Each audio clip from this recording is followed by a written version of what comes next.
Pastor Chelsea here, and you're watching The Thursday Show, actually the last episode in the year 2021, which is crazy. Don't worry, we'll be back on January 6th of 2022 with the next episode. But today I wanted to kind of wrap up some of our Christmas-themed episodes we've been doing. But before I get into that, make sure you're following us on YouTube or Facebook as a church, Colonial Woods Missionary Church. And also if you can like and comment on the videos that we post, it helps us know what kind of content you're looking for and also helps share it with other people. So we appreciate you doing that.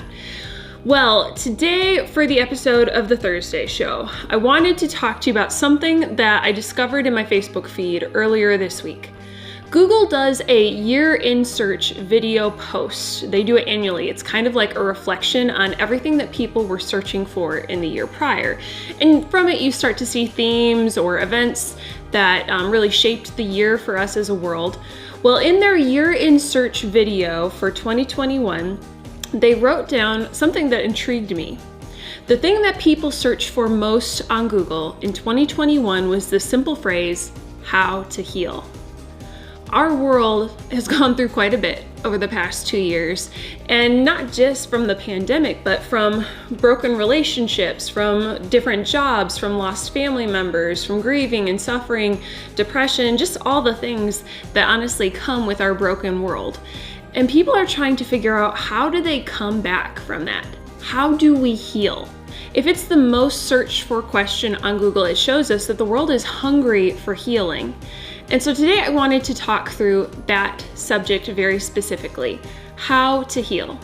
Because I'm sure for you in your world right now as you're watching, you have your own things that you've gone through over the past year or two that you probably need healing from too. Maybe it's broken or distant relationships, or maybe it's from just your emotional or mental health isn't where you would like it to be. Maybe you need healing in your spiritual relationship with the Lord. Maybe you need healing just because you're carrying lots of bitterness or anger or unforgiveness, and you know that you need healing from it. Well, today, in just a very simple format, I want to speak to the kind of healing that we can receive. Now, something that I love as we approach this subject is that the Bible refers to God as the ultimate healer. Healing is rooted in God's very nature and very character. In Exodus 15:26, God says to his people, "For I am the Lord who heals you."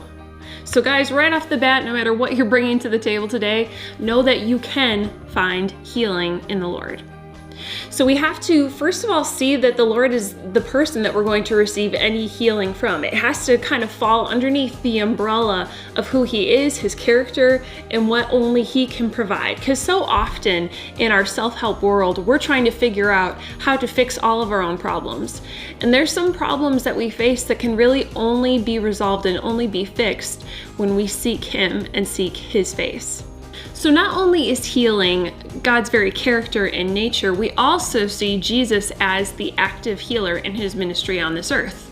All throughout the Gospels, we see him bringing physical healing as well as spiritual and emotional healing to people. He gave sight to the blind, hearing to the deaf. He brought those who were dead back to life.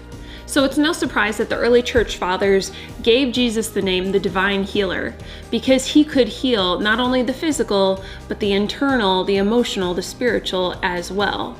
As the Word who created us, Jesus knows our every single microcell, our every single thought and emotion, our every single tear.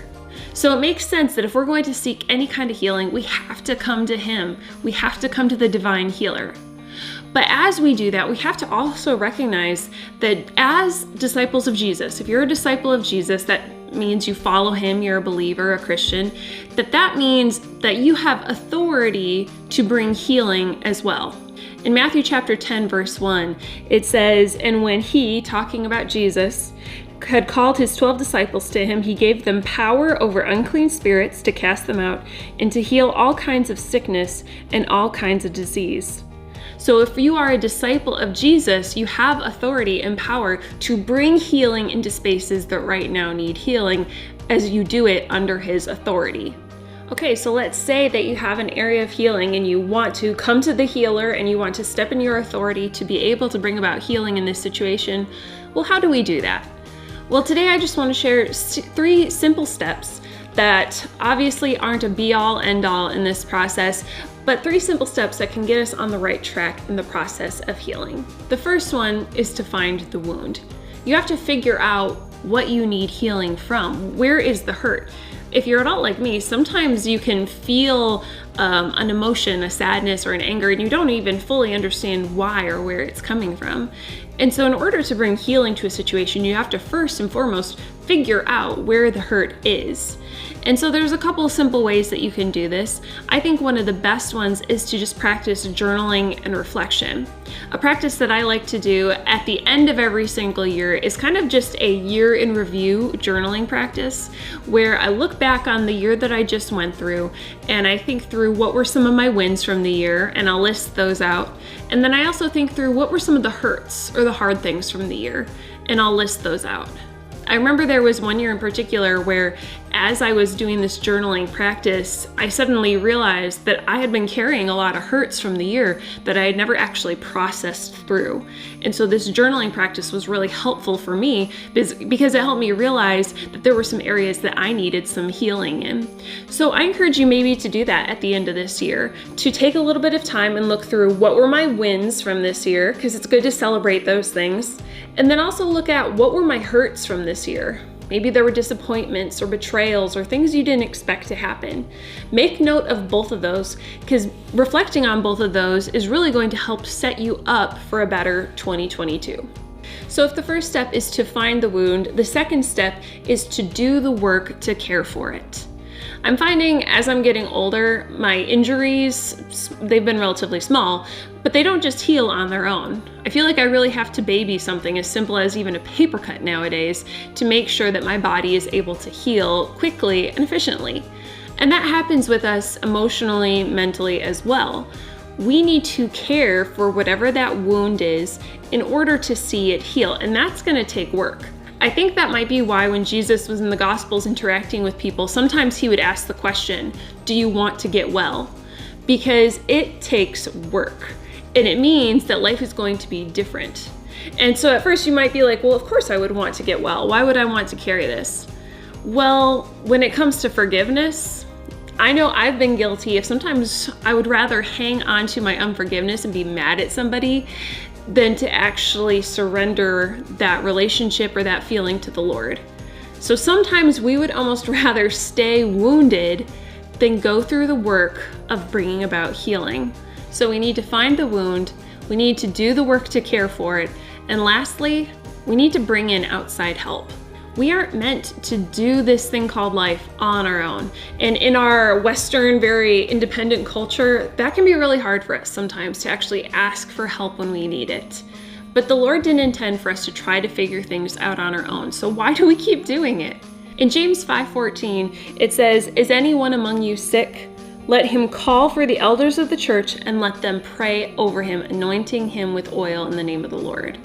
So when we're sick, physically, spiritually, emotionally, we need to go to our fellow brothers and sisters in Christ, and we need them to pray with us, for us, over us, laying hands on us. Sometimes it's going to be more than just one time of prayer. Sometimes it's going to be praying regularly, finding people who will pray consistently for you through an issue. Or maybe it's talking to a pastor at a church. Or maybe you need to find a counselor and talk to somebody on a deeper level. Whatever it looks like for you to bring healing, don't be afraid to bring other people in on the journey. We're all carrying stuff, sure, but that doesn't mean we shouldn't burden each other. Instead, we should help carry each other's burdens. So if today's episode of the Thursday Show has struck a chord with you, I would love it if you would tell me in the comments.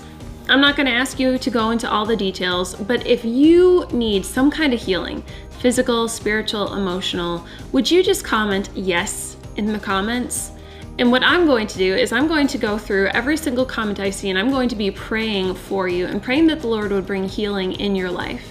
Now, if you would like to talk a little bit further, you're welcome to write out a few more details in the comments, or you're welcome to send me an email, and I will continually be praying for you and praying for healing in your life.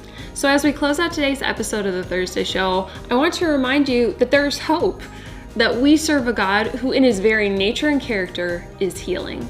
He says to you today, no matter what your situation, I am the God who heals you. I'm praying for healing no matter what you might be going through right now. And I thank you so much for watching the Thursday show. And hey, Merry Christmas! We're only a couple days away. Maybe I'll see you at the Christmas Eve services we're having at Colonial Woods. They're at 3, 5, and 7. If you see me there, give me a wave and say hello. I always love getting to see you guys in person as well as through the screen. And I look forward to seeing you on January 6th, where we will be back with new episodes of the Thursday show. So Merry Christmas and Happy New Year. I'll see you next year.